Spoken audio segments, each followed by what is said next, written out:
Selam aleikum, hoq thot më ka vdek baba që një muj. E jam ftof, disi s'po kam vullnet për kur gjatë që ka me bo. Aleikum selam, rahmatullah.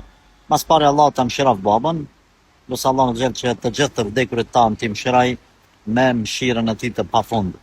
Pastaj, nëse kjo ftofje që të ka ndodhë ty, ka me të këthuj të Allahu, atër kjo është hajrë dhe bereqet. Por nëse është ftofja e cila ty të demoralizon nga jeta, edhe bjen depresion, atër kjo është fatkeqësi. Çka të tham ty për mos me rënë depresion? Kur ndodhin këto raste të vdekjeve, edhe ti marr mësim me shes se si njeriu lën çdo sen këtë botë edhe shkon te Allahu në varr. Atër kjo mirësi, domethënë mirësi që ti po merr mësim para se me vdek. Po të bjen mend. Çka më bë? Dush më kthy te Allahu, te rruga e Zotit. Allahu ka përmend në Kur'an qëllimin e krijimit. Njerëzit që kanë humbë e kanë harru qëllimin e krijimit, atër ju vjen gjendja e depresionit.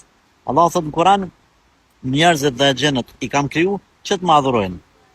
Prandaj, nëse ty të ka ardhur puna që më ftof për kësaj bote, ktheu te ibadetet.